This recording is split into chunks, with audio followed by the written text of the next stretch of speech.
Hello guys, எல்லாரும் எப்படி இருக்கீங்க? ரைட், லாஸ்ட் வீடியோவில் நாங்கள் ட்ரீம்ஸ், எங்களோட கனவுகள் எப்படி இருக்கணும், அந்த கனவுகள் நாங்கள் எப்படி அச்சீவ் பண்ணணும், அந்த ரியல் லைஃப்பில் நிஜத்தில் அந்த கனவை எப்படி கொண்டு வரோம்னு சொல்லி நாங்கள் பார்த்தோம். இந்த வீடியோவில் அந்த கனவை நாங்கள் எப்படி ஒர்க் பண்ண போகிறோம், அந்த கனவை அடையிறதுக்காக நாங்கள் எப்படி அதை எங்களோட மைண்ட் செட்டில் கொண்டு வர போகிறோம், அந்த விஷயத்தை அந்த வீடியோவில் பார்க்க போகிறோம். நாங்கள் சின்ன வயசுல இருந்து எங்களோட பேரண்ட்ஸாலையும் இந்த சொசைட்டியாலையும் சொல்கிற விஷயம் தான் என்ன விஷயம்? கஷ்டப்பட்டால் தான் எதுவும் சாதிக்கலாம். எக்ஸாமில் கஷ்டப்பட்டு படித்தால் தான் நல்ல மார்க்ஸ் எடுக்கலாம், நல்ல ரிசல்ட்ஸ் எடுக்கலாம். கஷ்டப்பட்டு உழைத்தால் தான் நல்ல சேலரி, நல்ல சம்பாத்தியம் பெறலாம்.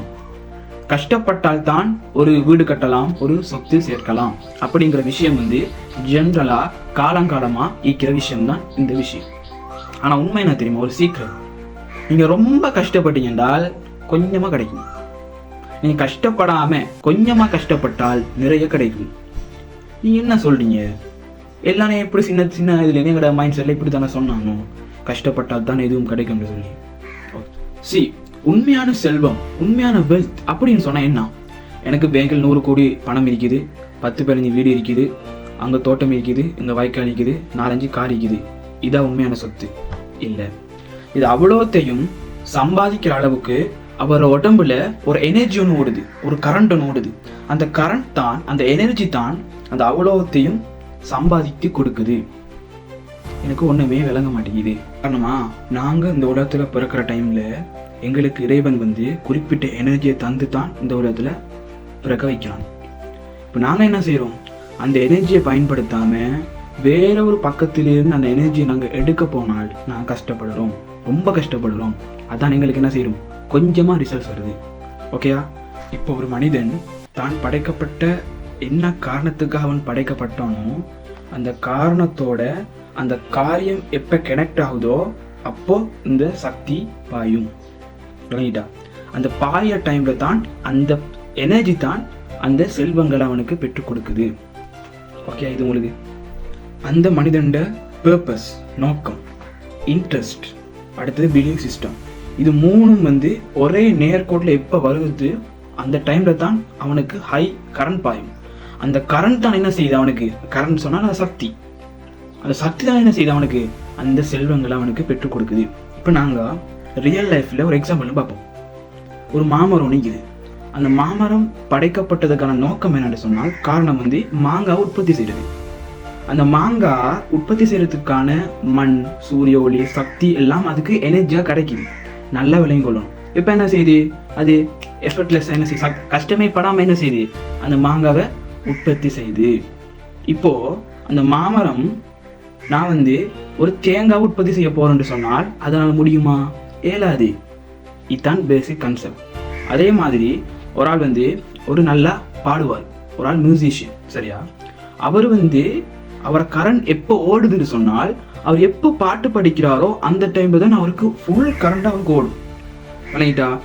அவர் எப்போ பாட்டு படி நெப்பாட்டாரோ கரண்ட் இல்லாமல் போகும். அப்போ இவர் என்ன செய்வார்? ஜோலியா என்ஜாய் பண்ணி பாட்டு படிச்சுட்டே இருப்பாரு, செல்வம் அவருக்கு வந்துட்டே இருக்கும். அதே மாதிரி கிரிக்கெட்ல ஃபேமஸ் யாரு? இப்போ உதாரணத்துக்கு விராட் கோலியோ ஒரு டோனி எடுத்துக்கொள்வோம். அவங்க கிரிக்கெட் மேட்ச் விளாடுறாங்க. ஆனால் அவங்க எப்பாவது சொல்லிக்கிறாங்களா, நான் கஷ்டப்பட்டு தான் பணம் சம்பாதிக்கிறேன், நான் கஷ்டப்பட்டு தான் இந்த விஷயத்தை நான் வாங்குறேன்னு சொல்லுவாங்க? இல்லை. அவங்க என்ன சொல்லுவாங்க? என்ஜாய் பண்ணி ஹாப்பியாக கிரிக்கெட் விளாடுவாங்க, கிரிக்கெட் விளையாடிட்டே இருப்பாங்க. இவர் என்ன செய்வார்? கிரிக்கெட் விளையாடிட்டே இருப்பாரு, அவருக்கு பணம் வந்துட்டே இருக்கும். அதே மாதிரி இன்னொரு எக்ஸாம்பிள் ஒன்று நாங்கள் பார்ப்போம். இப்போ நீங்கள் டெய்லி 10 மணிக்கு வேலைக்கு போகிறோம். டெய்லி 10 மணிக்கு உங்கள் ஆஃபீஸ்க்கு போய்ட்டு வேலை செய்வீங்க.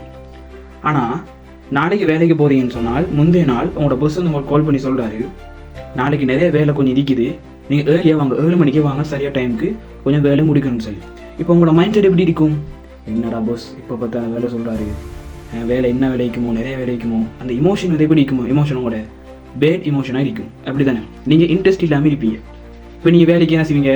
கஷ்டப்பட்டு இருந்துவீங்க, கஷ்டப்பட்டு புறப்படுவீங்க, கஷ்டப்பட்டு பைக் எடுப்பீங்க, கஷ்டப்பட்டு தான் வேலைக்கு போவீங்க. சில டைம் டைமுக்கு இல்லை, டைம் 7 மணிக்கு போயிட்டு 8 மணிக்கு நீங்கள் போவீங்க. இப்போ என்னதுக்காது? உங்களோட கஷ்டம், இன்ட்ரெஸ்ட் இல்லை. அதே இது உங்களோட பஸ் சொல்கிறாரு, நாளைக்கு நாங்கள் நூறுலியாக ட்ரிப் பண்ண போகிறோம், 4 மணிக்கு ரெடி ஆகிடுங்க, நாங்கள் எங்களோட கார் வரும், காரில் எங்களோட ஸ்டாஃப்ஸ்லாம் போகிறோம்னு சொன்னால் அந்த நைட் உங்களுக்கு நெத்து வருமா? நெத்திரே வராது. அங்கே எப்படா எங்கடா ஊரில் என்ன பார்க்க போகிறோம், என்ன சுற்றி பார்க்க போகிறோம், எப்படி ஃபீலிங் இருக்கும் அப்படின்னு சொல்லி நாங்கள் என்ன செய்கிறோம், ஃபீல் பண்ணுறோம். இதுதான் கன்செப்ட். அப்போது அந்த எனர்ஜி வந்து எங்கே இருக்குதுன்னு சொன்னால் எங்களோட பேஷன், எங்களோட இன்ட்ரெஸ்ட், அதை நாங்கள் ஐடென்டிஃபை பண்ணணும். அப்போ தான் நான் என்ன செய்யணும், செல்வத்தை இருக்க முடியும். அந்த எனர்ஜியை எங்களுக்குள்ள, அந்த எனர்ஜி எங்கிட்ட என்ன எனர்ஜி இருக்குது, அந்த எனர்ஜியை கண்டுபிடிக்கிறதுக்கான ட்ரிக்ஸ் அண்ட் டெக்னிக்ஸை நாங்கள் அடுத்த வீடியோவில் பார்ப்போம். இந்த வீடியோ தொடர்ச்சியாக போகும், உங்களுக்கு ஒரு கிளாரிட்டி, தெளிவுத்தன்மை கிடைக்கும். ஓகே நண்பர்களே, see you next video.